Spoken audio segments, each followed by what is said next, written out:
Registered ladies channel viewers அனைவருக்கும் வணக்கம். எல்லாரும் எப்படி இருக்கீங்க? சூப்பரா இருப்பீங்கன்னு நினைக்கிறேன்.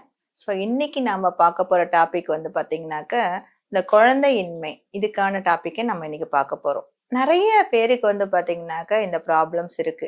அந்த காலகட்டத்தில பார்த்தீங்கன்னாக்க, கிராமத்தில இருக்கிறவங்களுக்கு பார்த்தீங்கன்னா, 95% குழந்தை இருக்கும். எல்லாருக்குமே அப்பலாம் 1% 2% தான் குழந்தை இருக்காது. ஆனா, இப்ப நகர்ப்புற வாழ்க்கையில பார்த்தீங்கன்னாக்க, 80%க்கு மேல அந்த ப்ராப்ளம் இருக்கு. ஏன் அந்த மாரி ப்ராப்ளம் இருக்கு? பார்த்தீங்கன்னா, நம்மளுடைய பரபரப்பான லைஃப் ஸ்டைல் தாங்க. உணவு முறை, நம்மளுடைய வாழும் கல்ச்சரு, அதுக்கப்புறம் நம்மளுடைய தூக்கம், இந்த மாரி அப்புறம் எதுக்கெடுத்தாலும் எக்ஸ்பெக்டேஷனால அடிக்கடி டென்ஷன் ஆகுறது. இந்த மாரி விஷயத்தினால தாங்க இந்த பாதிப்பு வருது. ஸோ, அந்த கிராமத்துல இருக்கவங்களுக்கு எந்த பிரச்சனையும் கிடையாதுங்க. வேலை செய்வாங்க, அதுக்கப்புறம் நல்லா சாப்பிடுவாங்க, நிம்மதியா தூங்குவாங்க, காலையில நேரத்துல எந்திரிப்பாங்க. இப்பலாம் இங்க பார்த்தீங்கன்னா, டவுன்ல பார்த்தீங்கன்னா, லேட்டா தூங்கி லேட்டா எந்திரிக்கிறது ஒரு பிரச்சனை. அதுக்கப்புறம் பார்த்தீங்கன்னாக்கா, சாப்பாட்டு முறை அந்த நாக்கு டேஸ்ட்டுக்காக சாப்பிடுறது, அதுக்கப்புறம் என்ன சாப்பிடுறோம் அப்படின்றத பார்த்து சாப்பிடுறது, இந்த மாதிரிலாம் சாப்பிடுறது, இதனால வரக்கூடிய பிரச்சனைகள். இப்ப லைஃப் ஸ்டைல் தான் ரொம்ப முக்கியம். ஸோ பழக்கவழக்கங்களை நம்ம மாத்துனா ரொம்ப அற்புதமா இருக்கும். பழக்கவழக்கங்கள்னா என்னன்னா, பார்த்தீங்கன்னாக்கா, எப்ப வந்து எந்திரிச்ச உடனே என்ன பண்றோம்? என்ன மாதிரி காலையில பார்த்தீங்கன்னா, நெறைய பேரு இந்த உடற்பயிற்சி, பிராணாயாமம், வாக்கிங்கு அந்த மாரிலாம் பண்றதில்ல. கழிவுகள் சரியா வெளியேறதில்ல. லேட்டா எந்திரிக்கிறதுனால கழிவுகளும் என்ன ஆகுது ஸ்டோரேஜா அந்த பவுல் வந்து நமக்கு ஸ்டோரேஜ் ஆகிருது. அது மூலியமாவும் நமக்கு ப்ராப்ளம் வருது. ஸோ இந்த மாரி கழிவுகள் கரெக்ட்டா வெளியேறி, நம்ம உணவு முறைகள கரெக்ட்டா ஃபாலோ பண்ணாலே ரொம்ப அற்புதமா இருக்கும். ஸோ அதுக்கான டிப்ஸ் நம்ம என்னென்ன இருக்கு அப்படின்னு பார்க்கலாம். முதல்ல உணவு முறையில பார்க்கலாம். உணவு முறையில பார்த்தீங்கன்னாக்க, நெறைய பழங்கள் அதிகமா எடுக்கலாம். என்னென்ன பழங்கள் எடுக்கலாம்னா, செவ்வாழை இது ரொம்ப முக்கியம். வந்து குழந்தையின்மைக்கு செவ்வாழை பழம் ரொம்ப ரொம்ப முக்கியம். அதுக்கப்புறம் பார்த்தீங்கன்னாக்க, முருங்கைக்கீரை சூப்புங்க.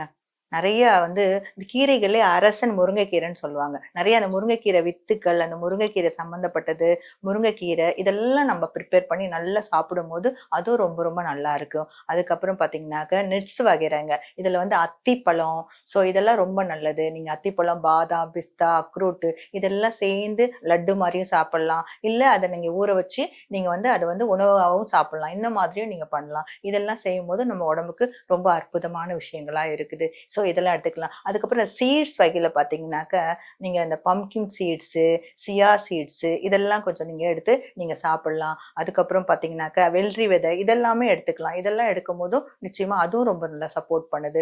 இதெல்லாம் எடுத்துக்கிட்டு உணவு முறையில எடுத்துக்கிறது. அப்புறம் பார்த்தீங்கன்னாக்க, இந்த ஒயிட் ரைஸ வந்து கொஞ்சம் குறைச்சிட்டு, இப்ப பார்த்தீங்கன்னா மில்லட் ரைஸ் நல்லா நெறைய விஷயம் இருக்கு. அதையும் கொஞ்சம் ரெகுலரா எடுத்துக்கலாம். இதெல்லாம் எடுத்துக்கிட்டு, அதிக காரம், அதிக புளிப்பு இதெல்லாம் கொஞ்சம் குறைச்சிட்டு, ஸ்பைசி ஃபுட் எல்லாம் கொஞ்சம் அவாய்ட் பண்ணிட்டு பண்ணீங்கன்னா, ரொம்ப அற்புதமா இருக்கும். நேரத்துக்கு சாப்பிடணுங்க. அந்த சாப்பாட்டு முறைகள ஃபாலோ பண்ணிட்டு வந்தீங்கன்னா, ரிசல்ட் நல்லா இருக்கும். அதுக்கப்புறம் பார்த்தீங்கன்னா, பாடிக்குள்ள ஹீட்னாலயும் உங்களுக்கு வந்து இந்த ப்ராப்ளம் வருது. அதுக்கு வந்து ஹிப் பாத்துங்க. நீங்க வந்து தண்ணீல வந்து பார்த்தீங்கன்னாக்க, உள்ள வந்து ஒரு ஒரு சின்ன டப்பு மாதிரி வாங்கி வச்சுட்டு, அதுல வந்து நீங்க உட்காரணும். நம்ம அடிவயிறு நல்லா வந்து குளிர்ச்சி அடையணுங்க. அதுக்கு நீங்க உட்காரும்போது, அந்த ஹிப் பாத் பண்ணும்போது ரொம்ப ரொம்ப அற்புதமான விஷயம் இருக்கும். அதுல வந்து கொஞ்சம் திரிபலா சூர்ணம் இருக்கு இல்லைங்களா? அத கூட கொஞ்சம் போட்டுக்கலாம். போட்டுட்டு நீங்க உட்காரும்போது, இன்னும் கொஞ்சம் ரொம்ப நல்லா எஃபெக்டிவா இருக்கும். ஸோ இதெல்லாம் பண்ணும்போது நல்லாருக்கும். அதிலேயே கொஞ்சம் சளி பிடிக்காதவங்களா இருந்தா, நம்ம வந்து ஐஸ் வாட்டர் யூஸ் பண்ணி வச்சாலும் இன்னும் குளிர்ச்சியா நல்லாருக்கும். ஆண், பெண் 2 பேருமே நம்ம இந்த மாரி பண்ணிட்டு வந்துரலாம். இந்த ஹிப் பாத் எடுத்துக்கலாம். சார் வழியே இல்ல ஹிப் பாத் பண்றதுக்கு வழியே இல்லைன்னா, ஒரு டர்க்கி டவல நல்லா நனைச்சுட்டு, ஈர துணியில நனைச்சுட்டு, அதையும் அடிவயிற சுத்தி நீங்க போட்டு உட்காரும்போது, அதுவும் கொஞ்சம் ரிசல்ட் வரும். இந்த மாதிரி பண்றது. அப்புறம் எண்ணெய் தேய்ச்சு குளிக்கிறதுங்க. அந்த காலத்துல பார்த்தீங்கன்னா, வாரம் 2 தடவ எண்ணெய் தேய்ச்சு குளிச்சாங்க. பெண்கள் வந்து செவ்வாயும், வெள்ளியும், ஆண்கள் வந்து புதமும், சனியும் குடிச்சிட்டு இருந்தாங்க. இப்ப பார்த்தீங்கன்னா, அது வந்து குறைஞ்சு போச்சு. எண்ணெய் தேய்க்கிற பழக்கமே கிடையாது.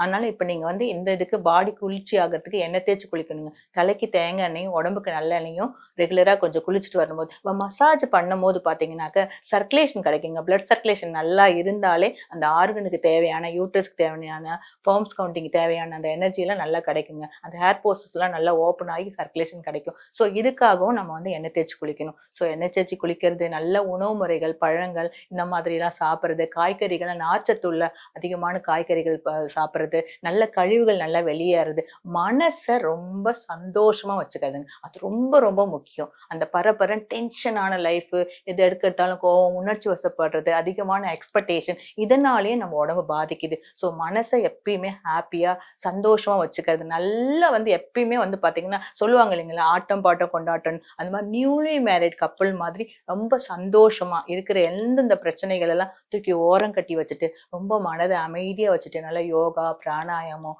மெடிடேஷன், ஒரு சந்தோஷமான விஷயங்களை பேசுறது, பிடிச்ச இடத்துக்கு போறது, பிடிச்ச மாதிரி ஒரு சாங் கேட்கறது, இந்த மாதிரி மனநிலையை வச்சுக்கிட்டு, இந்த மாதிரி உணவு முறைகளை ஃபாலோ பண்ணிக்கிட்டு, என்ன ப்ராப்ளம் இருக்கு அத முறையா ஆஸ்பத்திரி போய் அதை சரி பண்ணிக்கிட்டு, அதுக்கப்புறம் மனநிலையை கரெக்டா வச்சிருந்தா, நம்ம மண்ணை பதப்படுத்தினா எந்த விதை போட்டாலும் விளையுங்க. இப்ப ஒரு மண்ணு சரியில்லைன்னு வச்சுக்கோங்களேன், அப்ப நம்ம என்ன பண்றோம்? பதப்படுத்துறோம். அதே மாதிரி நம்மளுடைய பஞ்சபூதத்துல நெருப்பு பூதமோ, நிலத்து பூதமோ, காற்றோ ஏதோ ஒண்ணு குறைபாடு. சோ அப்ப ஹீட் தான் நம்மளுடைய பாதிப்பா இருக்குது. அப்ப அந்த பாதிப்பை நம்ம சரி பண்ணாலே போதுங்க.